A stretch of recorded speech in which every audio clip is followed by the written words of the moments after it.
सुबह होने के पहले रोज बिस्तर छोड़ जाते हैं। बड़ी मुश्किल से हम 2 वक्त की रोटी कमाते हैं। खिलौनों के लिए बच्चे हमारे जिद नहीं करते। वो जाने हैं कि पापा किस तरह पैसे कमाते हैं। क्या बात है। अभी सुनावत रउरा आंख में आंसू आ गई जी। रउरा लेखक होते हुए, शायर होते हुए, कवि होते हुए रउरा कारगिल युद्ध लड़ल बनी। अब हमरा के बताइए बात कि राउर मन पसजल ना कहीं। हम एगो सैनिक का रूप में भी जियल बनी। वो घड़ी अपना देश, अपना माई माटी, ओकर जौन अनुभूति हमरा अंदर जागल बा, ओकरा के जैसे अपना एहसास में जियल बनी। वो एहसास है जौन करगिल में हमरा के लड़ावल, चाहे ऑपरेशन रक्षक में ग्लेशियर में लड़ली। कि रउरा सामने रउरा राइफल के नोक पर कोनो दुश्मन आ गई तो गोली चला दे, या फिर इसकिया मिजाज वाला जन राउर दिल दिमाग बा जेकरा से बहुत सारा किताब लिखले बानी, वो अड़े आ जाए। ओकरा फिर सिर्फ दुइये गो विकल्प होला कि या तो हम सामने वाला के मार के गिरा दी, और नहीं तो अगला मोमेंट में अगर हम चुकता नहीं मारे में तो अगला मोमेंट में वो तनिको न चुकी। इश्क रुमानी वाला बात लिखनी, देशभक्ति वाला बात लिखनी, जी। लगावे वाला बात करनी, व्यवस्था परिवर्तन वाला बात करनी, इधर और थीम का रहल। जवन स्थिति आइल, हम अपना के एगो खांचा में कबो फिट ना कइले। वाल्मीकि कहियो चोर रहले तो उनका के ऊ कहे में दिक्कत ना रहे, लेकिन जब महर्षि वाल्मीकि भइलन तो उनकर प्रशंसा भी कइल। भोजपुरी शब्दन के एगो अपन संस्कार बा, जी जी, ओकर व्याकरण बा, ओकर प्राण वायु बा, प्राणिकता बा, जी जी जी, ओकर आपन चोट करे के एगो असर बा। अब अगर हम कोनो दोसर शब्द ओइजा डाल के आ चाहतनी कि उ प्रभाव पैदा कर ली, ना संभव तो शायद उ प्रभाव ना मुमकिन नहीं है। उत्पादकता जौन बा तो नहीं खे। नई पीढ़ी खातिर तोरा भी कुछ लोहा सिंह के डायलॉग उलग बा कुछ। जहिया से अखिया के दोनों बाउल भइल फिर हाँ। तब से रटत चलीला प्लीज एक्सक्यूज, जी जी, प्लीज एक्सक्यूज। रटते चढ़नी बसवा के अक्ता के, बछवा से एगो बिटिया चढ़ल हमरा के धकिया के, कहली बाची होने जाए आगे बा सीट जनाना, एहर कहाँ दशोरताड़ू बाड़े कुल मर्दाना, अपना देखे आंख तरस भीतरे भीतर बगुआई, मुहवा से तो कुछ ना कहलस बाकी बकरी अस में मियाइल। बूढ़ा क्या बकबक करता है, हाफ हुआ माइंड है, लड़का को लड़की कहता है, पूरे क्या ब्लाइंड है। बिल्कुल बिल्कुल व्यंग रचना कर रहे हैं।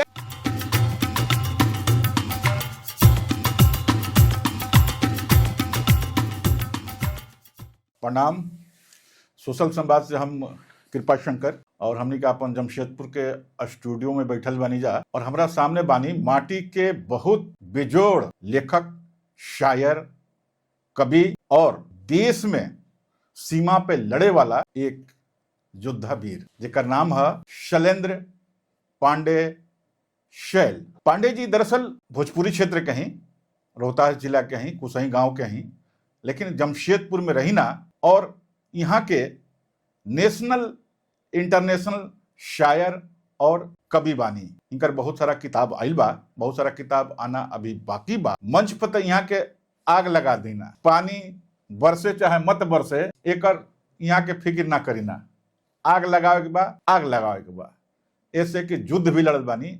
इस सब हमनी के बात के जी राव स्वागत बा पांडे जी। अब हमार बहुत आभार। अब हमार सोशल संवाद के कि रुआ जी एगो छोट कलमकार के रुआ याद कैले बनी। हम रुआ बीच में आके आ सोशल संवाद के तमाम दर्शक आ जुड़ल जे भी व्यक्तित्व बा सबका प्रति अपन नमन निवेदित करतनी। जी शुक्रिया। पांडे जी रउरा आर्मी में रहल बानी, फौज में रहल बानी, और वह लेखक हैं। अब हम जानना चाहते हैं कि लेखक के मन मिजाज बिल्कुल कोमल होला, गुलाब की तरह होला, हमेशा पॉजिटिव चीज सोचेला, सकारात्मक चीज सोचेला, दुश्मन के भी गले लगावेला, कांटा के भी लगावे लगेला, फूल के भी लगावेला। वो हालत में रउरा लेखक होते हुए, शायर होते हुए, कवि होते हुए रउरा कारगिल युद्ध लड़ल बानी। सेना सामने बा, भारत के भी सेना और पाकिस्तान के भी सेना, गोली चल रहल बा, धड़ाधड़ चल रहल बा, रउरा भी गोली चलाओ तनी। अब हमरा के बताई ई बात कि राउर मन पसजल ना कहीं। ई ऐसन सवाल कैले बनी रुआ कि बिल्कुल ई दूगो ध्रुव बा। एक ओरे भावना, कवि के भावना ऐसन मुलायम जहाँ से श्रृंगार के उम्मीद कइल जा सकेला, दूसरा तरफ आग। लेकिन एगो चीज हम कहब कि भावना जौन बा, भावना बागी होला कि अगर उ कहल बा एगो पंक्ति याद आ रहा बा केहू के कहल कि जी जी त्यागी जी के कि सच कहना अगर बगावत है तो समझो हम भी बागी क्या हैं। बात। जब भावना धरातल से उठ के और सच्चाई के पास जावेला, जीवन के वास्तविकता के वे स्वीकार करेला, तो उहे भावना कलम भी होला और उहे भावना तलवार भी होला। हम एगो सैनिक का रूप में भी जियल बनी, वो घड़ी अपना देश, अपना माई माटी, ओकर जौन अनुभूति हमरा अंदर जागल बा, हम ओकरा के जैसे अपना एहसास में जियल बनी, उ एहसास ह जौन करगिल में हमरा के लड़ावल, चाहे ऑपरेशन रक्षक में ग्लेशियर में लड़ली, ऐसे कि हमरा संगे हमर माटी जिंदा रहे। एकर मतलब ई ना रहे कि हम कबो जब ओह से विरक्त भइली या किनारा आइली तो हमरा अंदर कोमल भावना के एहसास ना रहे।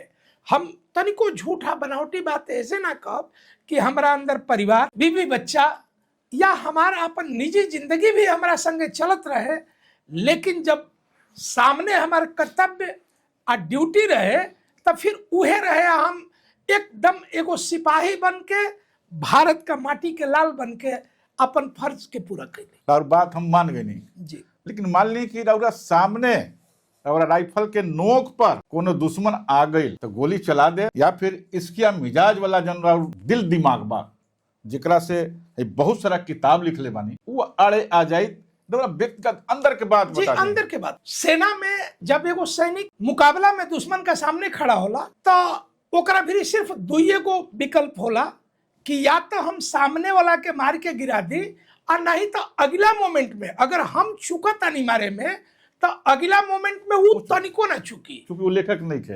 हाँ, वो दुश्मन बा तो हम मिस करतनी, वो मिस ना करी। जी जी जी। ऐसे हमनी का सामने जो टारगेट होला, एगो गोली या एगो दुश्मन की फायरिंग कैली, दुश्मन गिरल ना तो ओकर मिस ना करी, हमरा जाए के बा तो सबकर प्राण प्रिय होला। जी जी। अपन आत्मरक्षा, अपना जिए के बाद तो ओकरा के मारे के बा। आज रउरा अपन गजल में, हाँ, कविता में जी, इश्क रुमानी वाला बात लिखनी, देशभक्ति वाला बात लिखनी, कि आग लगाए वाला बात करनी, कि व्यवस्था परिवर्तन वाला बात करनी, ये और थीम का रहल। हम जौन आदमी के भावना बा, हमरा रचना पूरा रचना क्रम में जौन स्थिति आइल, हम अपना के एगो खांचा में कबो फिट ना कैली। अगर कोनो अच्छा काम बा तो वो अच्छा काम के प्रशंसा करे में तनिको देरी ना कैली, वहू पर कलम चलौली। लेकिन अगर वही एंगल से जब काम भइल बा, वो एंगल से अगर कोनो खराबो चीज निकलल तो ओकरा के खराबो कहे में तनिको देरी ना कैली। बिल्कुल बेलाग लेखक बानी रउरा। ओकरा के खराबो के ऐसे कि अगर वाल्मीकि कहियो चोर रहले तो उनका के ऊ कहे में दिक्कत ना रहे, लेकिन जब वाल्मीकि महर्षि वाल्मीकि भइलन तो उनकर प्रशंसा भी कहिल। एह पर कई आदमी कह सकेलन कि एक बेरी तो रुआ उनका के हई कहली, खाली समय परिवर्तन बा, व्यवहार परिवर्तन बा, युग परिवर्तनशील बा, तो ओकरा संगे ई परिवर्तन होके के चाहिए। कोनो चीज के पकड़ के एगो रिजिड।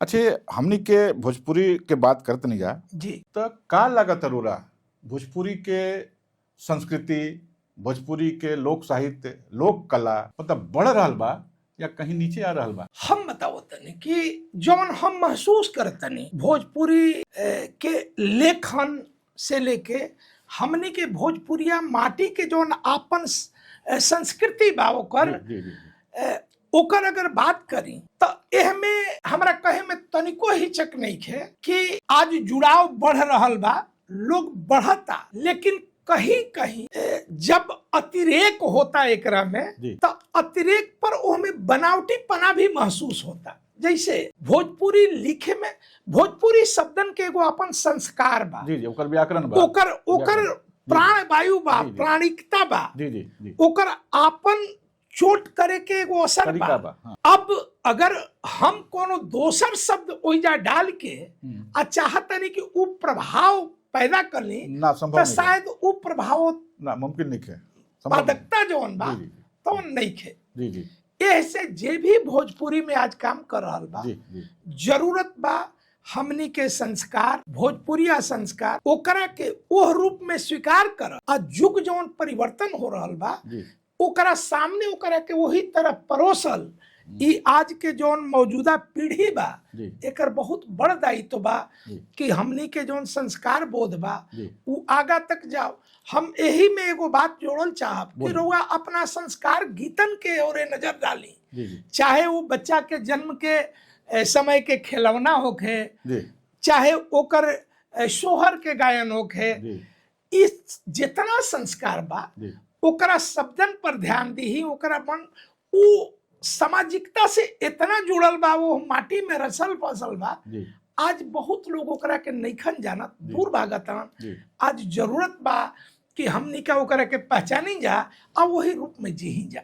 अपन मिट्टी और नई पीढ़ी की बात कनी, हमरा जहाँ तक जानकारी बा भोजपुरी के सबसे चर्चित लेखक, नाटक के लेखक रामेश्वर सिंह कश्यप उर्फ लोहा सिंह और गुरु भी रहन जी। गुरु तो हमरो रहन, क्योंकि हमारे शहर के रहन, हमारे पड़ोसी रहन, हमारे मोहल्ला के रहन। अब चूंकि नया पीढ़ी की बात करी, लोहा सिंह के हम बात करी तो चूंकि आर्मी में रहल बानी, लोहा सिंह के ज्यादातर नाटक आर्मी पे ही रहे। ओकरा से उ नाटक से चाइना भी घबरा गई और घबरा के भारत प्रमुख के लिखलक कि ऐसा भैंसा पाल रखा है नेहरू ने कि चाइना के सिंह पे दीवार पे बार बार सिंह मारता है। तो हमरा की बताई नई पीढ़ी खातिर तोरा भी कुछ लोहा सिंह के डायलॉग वॉयलॉग बा, कुछ देखी बात दोहरा दे।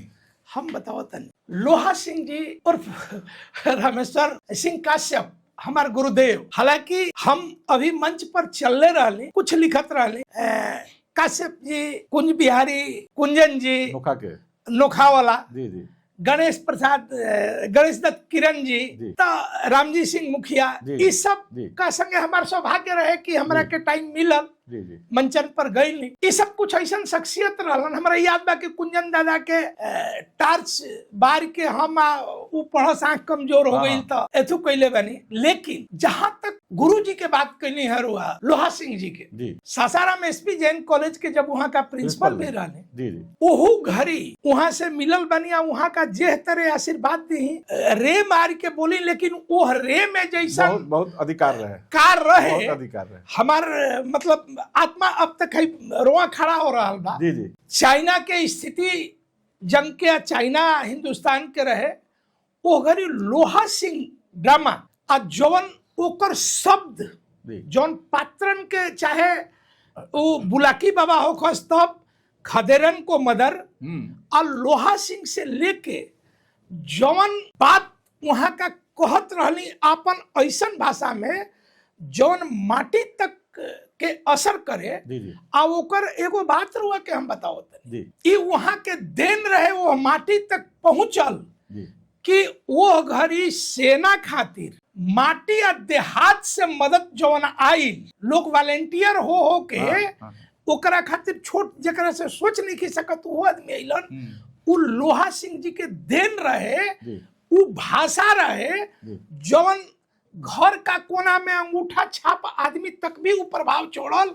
आ चाइना नियन आक्रांता का सोचे के पड़ल, एगो माहौल बनल। वहां के जो डायलॉग कहतनी पूरा वो ड्रामा डायलॉग है। एगो डायलॉग सुनब हमरा से, ये सब चीज से अलग हट के बात कर चाहतनी, क्योंकि रउरा खेती किसानी से भी बानी जी, एक ऐसा क्षेत्र से बानी जहाँ खेती किसानी प्रमुख चीज बा जी, बहुत पैदावार इलाका है, कोचस नोखा, ये सब नोखा के रुआ बात करी तो कुंजन बिहारी के हमरा एगो गीत याद रहल बा, लाजे घुंघोटो ना उठौनी कि खट से बिहान हो गई। हाँ, हम तो सैया से बतियो नहीं कहनी कि खट से बिहान हो गई, खट से बिहान हो गई। कुंजन दादा के लिखल है एगो कविता रहे, फटकल बनावल कुरकुराहट उनकर किताब रहे।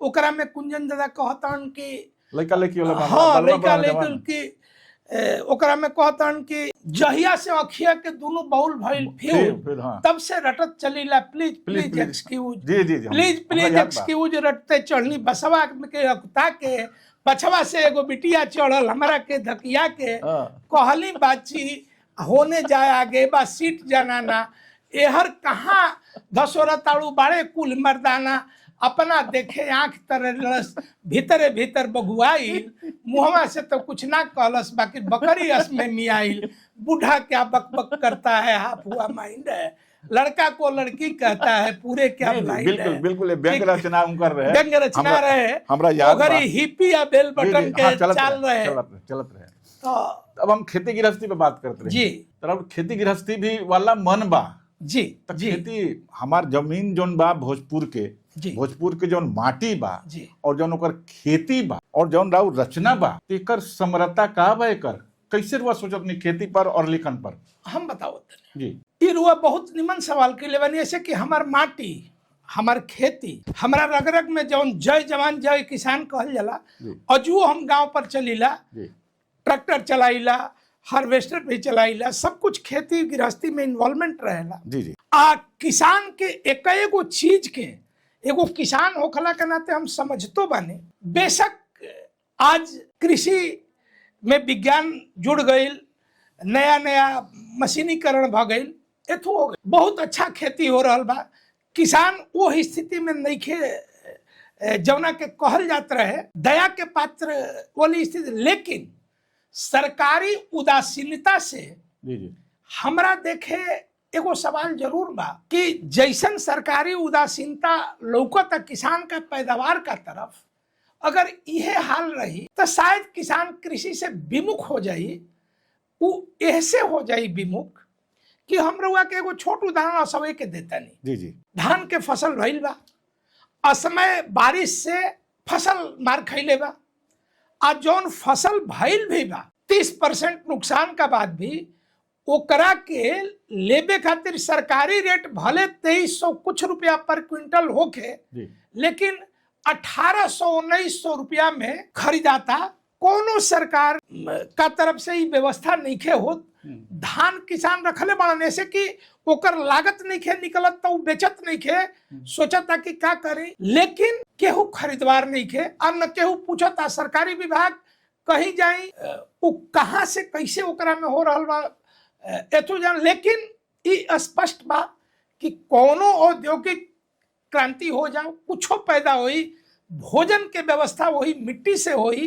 अगर एह पर सरकार ध्यान ना दी तो निसंदेह किसान विमुख हो जीहन खेती से एह पर सरकार का ध्यान देवे के चाहिए कि ओकर उपज खरीदाए ई तो हमने के गड़बड़ कृषि नीति बा जेकरा चलते गड़बड़ हो रहा सब कुछ अब हम राउर किताब पर ही बात करब जी राउर है 4 किताब हमरा सामने बा जी इस 4 किताब में से अभी हम किताब दिखाई सबके दादा लोग के एक किताब में से कुछ गजल जी जौन रुमानी होके चाहे हाँ। जौन भी रुआ उचित होके जी कुछ 4 गो तो बा किताब हमरा सामने हम दिखाई एक राउर भोजपुरी कविता संग्रह भी आ रहल बा का गजल कहीं जी 2 महीना में राउर आज किताब जी जी अब हम चाहत ई बानी कि ई 4 किताब में से कुछ रुआ गजल सुना दी जैसन राउर आदेश चूंकि रउरा नेशनल इंटरनेशनल मंच के कवि बानी शायर बानी तो हम चाहते नहीं कुछ समा बन जाओ रहा हमार पहिलका किताब जी रहे परछाइयों के पांव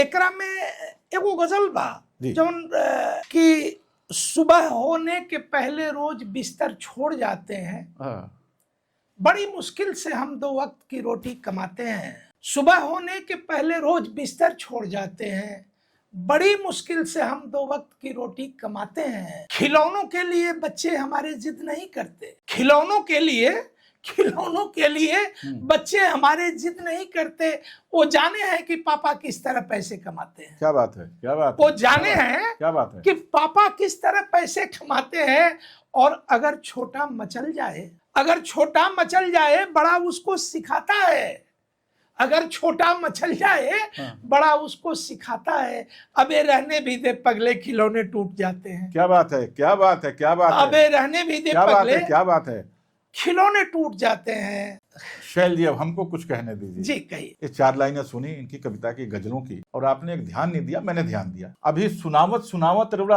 आंख में आंसू आ गई जी एकर मतलब ई बा कि ये सिर्फ गजल ना है ई गजल के एक शब्द में राउर आंख के आंसू तरबतर बा जी हमरा तो यह महसूस हो रहा बा राउर 4 गो किताब हमरा भी बा 1 मिनट पहिलका किताब यहाँ के है परछाइयों के पांव परछाइयों के पांव पहली किताब इनकी परछाइयों के पांव गजल संग्रह दूसर का है लफ्ज पैरहन तीसरा है चिरागों में चुपचाप जलते हुए गजल संग्रह और चौथा है आईने के जानिए गजल संग्रह यहाँ के है 4 गो किताब आ चुकल बा 5वां भोजपुरी कविता संग्रह तैयारी में बा, 2 महीना में आ जाई। यहाँ के माटी से जुड़ल बहुत बड़ शायर और कवि हैं पांडे जी, शैलेंद्र कुमार पांडे जी, शैल जी, और हमनी के बीच में बानी।